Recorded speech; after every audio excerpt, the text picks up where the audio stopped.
Welcome everyone. I'm Teacher Lisa, your ESL video instructor.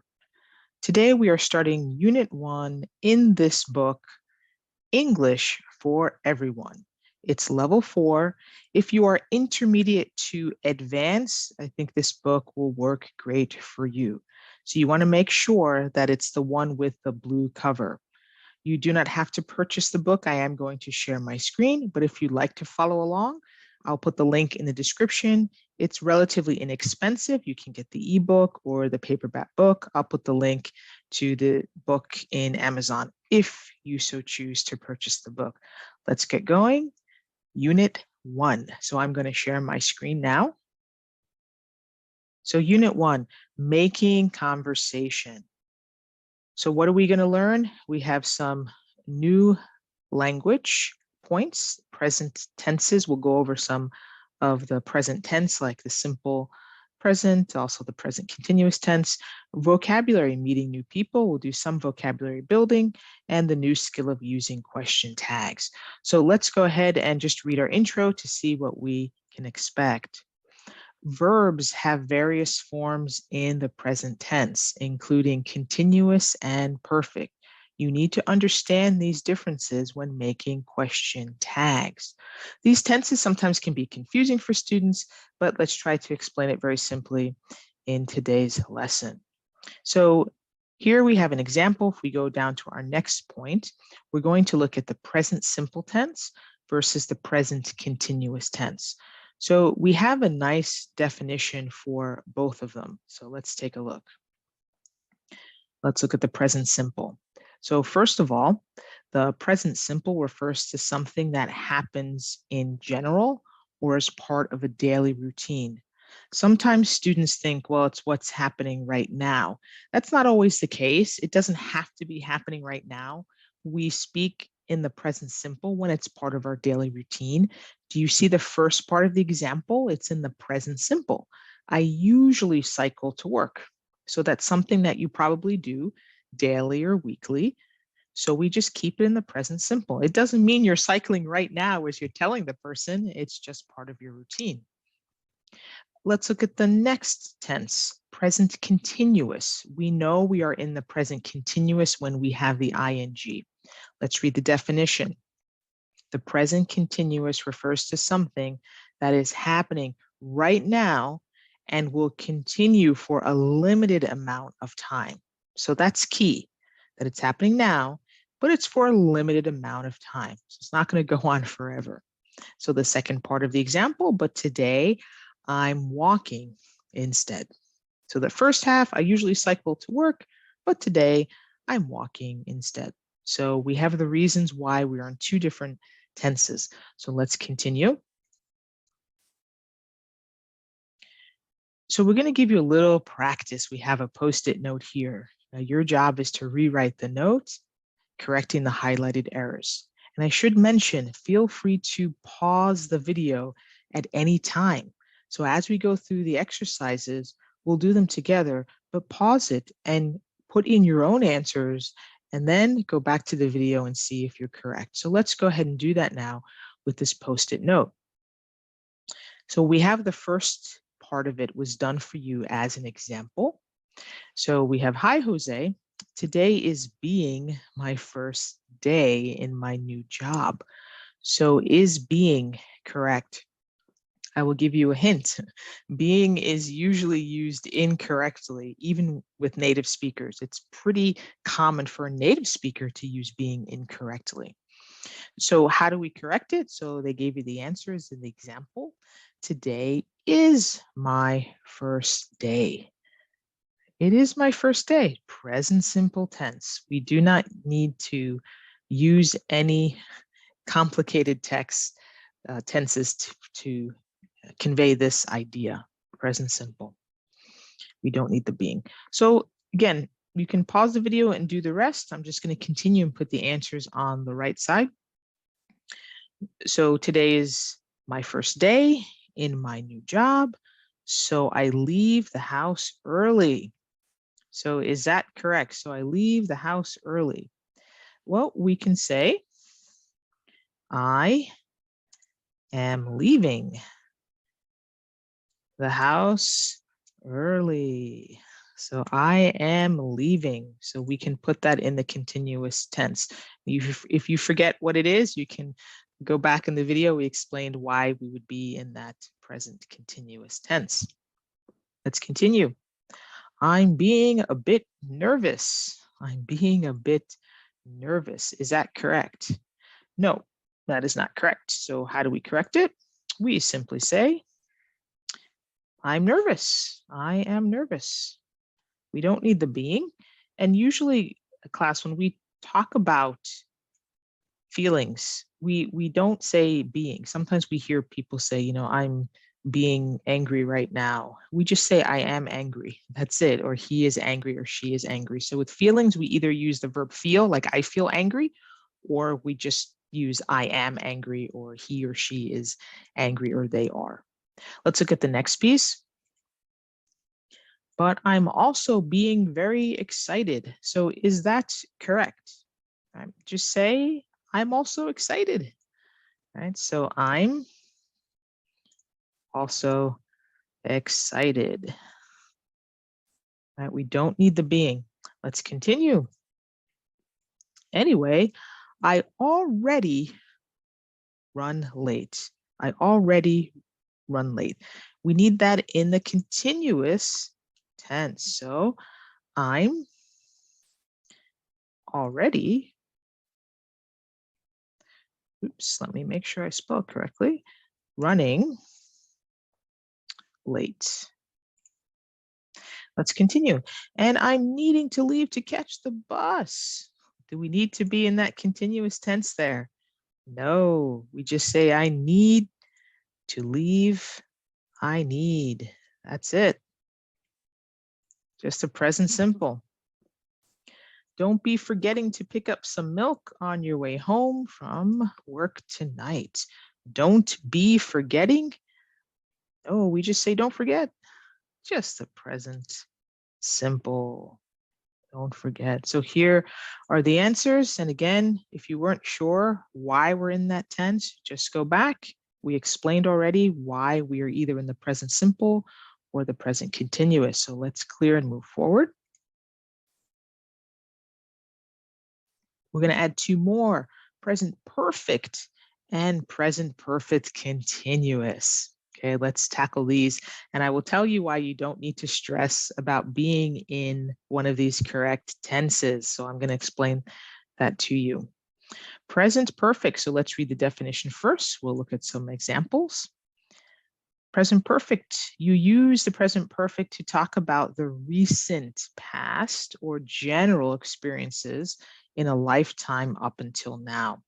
So with present perfect, right, if this is where we are right now, present, it's something that has started in the past or the recent past and continues until now. So that's present perfect, or general experiences.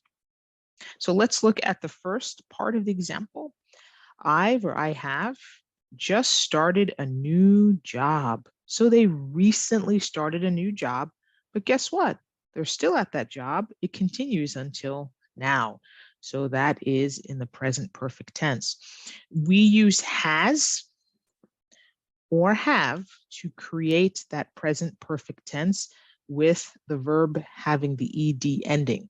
So that's how we create the present perfect tense. So as soon as you see has or have, and then the main verb, has or have is the helping verb, but the main verb, if it has an ed at the end, then we know this is really have, I have, we are in the present perfect tense. So you start saying, okay, something happened in the past until now, or general experience. Let's look at the present perfect continuous.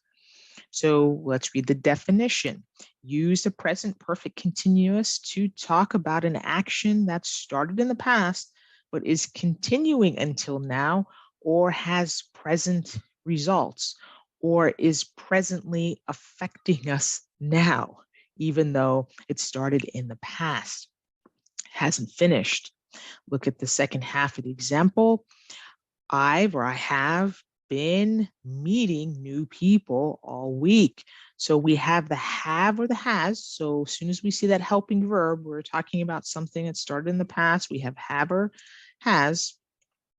And then we have the main verb with the ing. And do we have that here? Yes, we have or has, and then we have the ing, right? So that means they started meeting people in the past and it's continuing now, and they're still meeting people all week long. Let's continue on. Now it's your turn to see if you can fill in the gaps by putting the verbs in the present perfect or the present perfect continuous. So again, if you're not sure, go back and read the definition, back up the video, and make sure you're clear on when we use it. I just want to give you a little example, though, of why it's not as important to stress about using the correct verb tense. It's because, number one, natives are typically sloppy with their tenses. So we make mistakes with tenses all the time in English. The idea is just to get the main point. So what I mean by that is, as long as we get the idea, nobody's going to stop and say, hey, Lisa, you are not in the present perfect continuous tense. You should be in the present simple. That will never happen as long as we get the idea. Let me give you an example of what I mean, and then we'll do the exercises. So if I asked you, how long have you been living in Texas? Somebody asked you that question. How long have you been living in Texas or wherever? You might say, I live in Texas for 4 years. I live in Texas for 4 years. You might respond that way. Is that correct grammatically? It is not correct grammatically, because why are you in the present simple? You moved to Texas in the past and it is continuing until now, still affecting you now because you're still living here. So what tense would you be in? You can be in the present perfect continuous tense, something started in the past and still going on, still you are living here. So let's correct this. So this is incorrect here. So we're going to put a nice X. That's not how we express it. Let's go ahead and put a correct sentence here. We would say, I have. It's either has or have. It depends on the subject. So whether we use has or have. I have been living in Texas for 4 years. Okay, so we have has or have and then the ing, so we have the right form. This is correct. I have been living in Texas for 4 years. Now, does it matter which tense we were in if we were in a verbal conversation? No, it doesn't matter. Why? Because if I responded this way to you, I live in Texas for 4 years, or if I said, I have been living in Texas for 4 years, and I'm in Texas talking to you, you know that I've been here for 4 years, even though I'm in the wrong tense. So it does not interfere with understanding. That is why I tell students, don't go bananas, don't go nuts when you're speaking, trying in your brain to make sure you're in the right tense. If you can handle present tense, future tense, and past tense in the simple forms, you can carry on a very good conversation. Of course, we want you to elevate your English and start to know the differences with the perfect tenses. But is it really that important? It is not as important as you think. But let's go ahead and do some of these exercises. Please pause the video, do them for yourself. And when you're ready to check your answers, you can do them with me. I'm just going to fill them in. And if you say, Lisa, why am I in the present perfect? Why was it not the perfect present perfect continuous? My answer is go back. Why are we in that tense? You should see it from the contents, why we are in that. Are we started in the past to present? Started in the past to present and continuing? That's how we know, or still affecting us now? That's how we know. Okay, let's go. I read for hours, my eyes start hurting. So I'm just going to actually fill the answers in here for us. So let's go with number 1. The answer is, I have been reading. And the second part, my eyes have started hurting.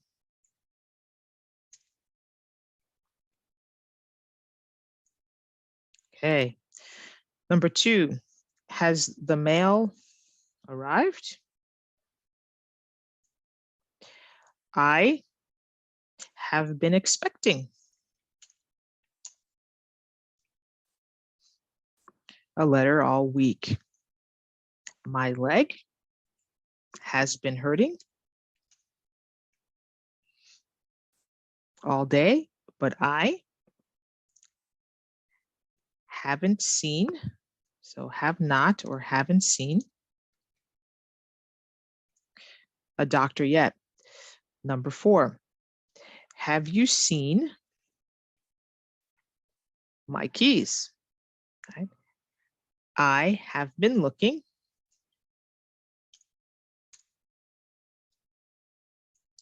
for them for ages, or a long time, for ages. Number 5, have you heard about Carl? He has decided to move. Number 6, and then I'll move it down. I have finished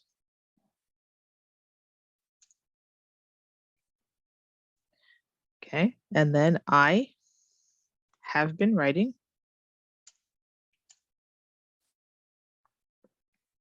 this essay for ages. So go ahead and you can pause the video if you want to look at the answers. I'm going to clear everything and move down.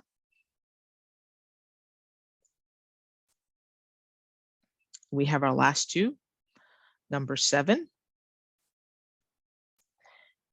have you ever visited France? We have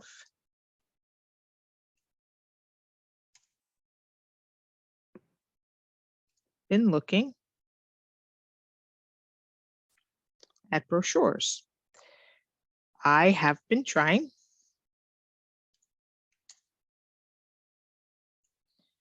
to reach Theo all day, but he has not answered yet.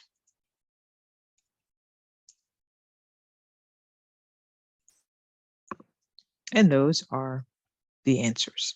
So again, pause the video, check those, and let's move on.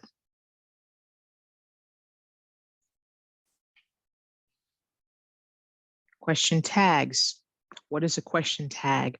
So a question tag is a little question that's tagged on or put on at the end of the sentence. So in the example here, you like meeting new people, don't you? That's a question tag. The don't you is a question tag.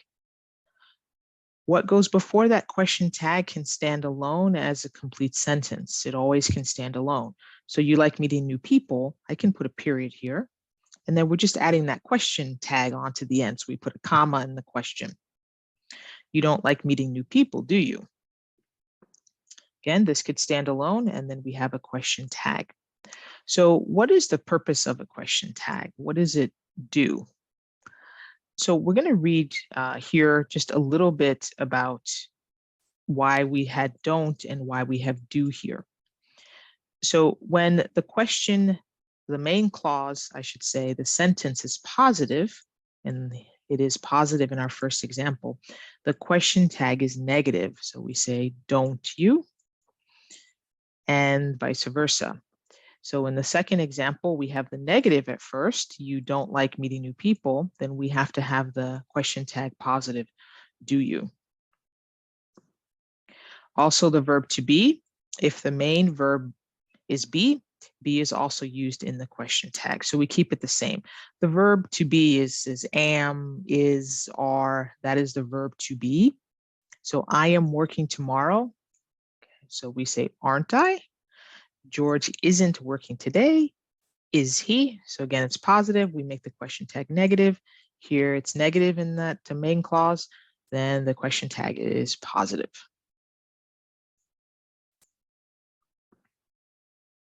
Here we have another example here. We'll just read here on the side. If the main clause of the sentence contains an auxiliary verb, or I call it a helping verb like have or has, or a modal verb is like should or would, the question tag uses this verb. So we use that verb. So in the first example, you have met the new boss. We have this helping verb or auxiliary verb.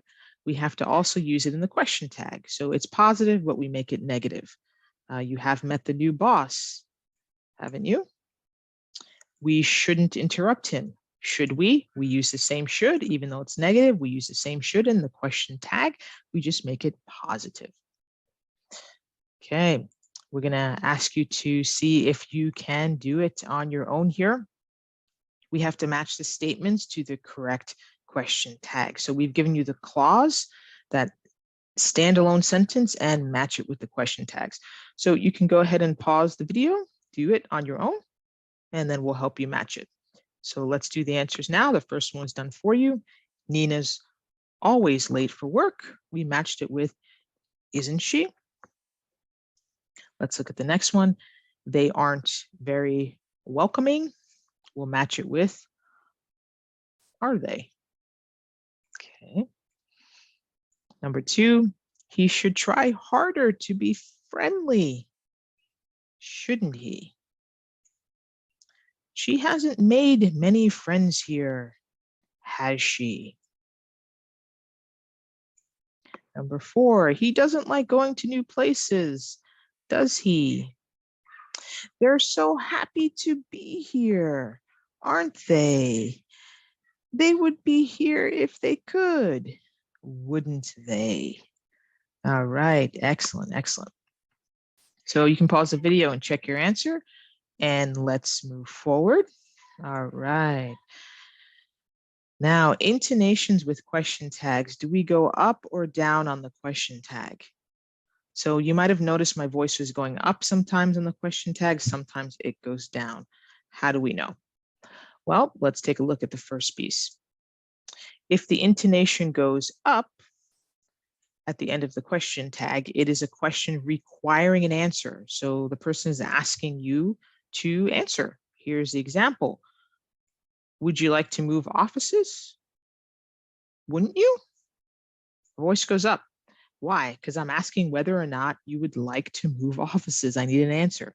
But my voice goes down at the end of the question tag when the speaker is just inviting the listener to agree. So I don't want an answer. I just want you to agree with my statement. So here, you've already met Evelyn, haven't you? So I just want you to agree. I already know that you've met her. I'm just, saying, yeah, you've met her. I know you've met her. I just confirming that with you. That's all. I just want you to agree with me. So my voice goes down. So can you hear the difference and know the difference? So let's give you some. Let's see, we have 6 of them here on the left side. The example, you came last year, didn't you? So it does require an answer. So let's go through all of them, and you can pause the video and see how you'd answer. Okay, first one. You moved to the other side of town, didn't you? Yeah, required. Yeah, my voice actually should go up, didn't you? Next one. They haven't treated you very well, have they? Have they? I'm just getting you to agree. You're staying with your dad tonight, aren't you? So I'm just, again, getting you to agree. I know that that's a fact, but I'm getting you to agree. You bought something for dinner, didn't you? Requiring an answer. You don't have any money for a taxi, do you? Maria doesn't seem to like Sue, does she? So sometimes we can go up or down because sometimes we are trying to get them to answer and sometimes we're trying to get them to confirm. So you can have a clause depending on the motivation, whether your voice needs to go up or down. But for the most part, if I need a clear answer, your voice should go up. If I'm just getting you to agree with me, my voice goes down. Let's look at the next piece. The example, Clara doesn't still work for the same company. Does she? Like, really, if I don't really know, I'd say, does she? I'm just needing an answer from you. Number one, what we'll do is fill in the question tag and then also think about whether our voice goes up and down. So people don't have their own office space, do they? If I really don't know and I need you to answer, I'd say, do they? Number two, you have been introduced to Mr. Thomas, haven't you? So if I know that you have, maybe I saw you, I'm just wanting you to agree. And remember the rule, what we do here, we have the don't, it's a negative, so we're going to use the do again, but in a positive. We use the have here, we're going to use it in the negative though. Number three, you'd like to come to dinner with us all tonight. So let's go ahead and think about that. Let's put it in here, number three, haven't you?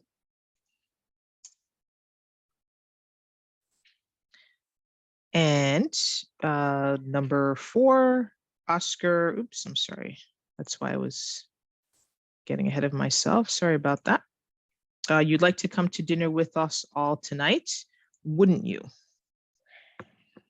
Wouldn't you? Wouldn't you? And Oscar and Kate aren't here yet, are they? Are they? So my voice might go up on that one if I'm really not sure. Are they? Okay. So now you know the difference as to when we go up or down the question tag and when we don't, and how to form it grammatically. This is important as an English language learner because you can actually do this to help you to confirm something you don't understand. Use a question tag. So if there's a part that you don't understand, then use the question tag. So I have to be at your office at 5 p.m. You could even just say, right? We can actually use right as a question tag. You're getting them to confirm that piece of the conversation or confirm a time. Okay. I don't have to be here tomorrow morning for the meeting with the CEO. Do I? So that's how you can use question tags. All right. And let's get our checklist done here.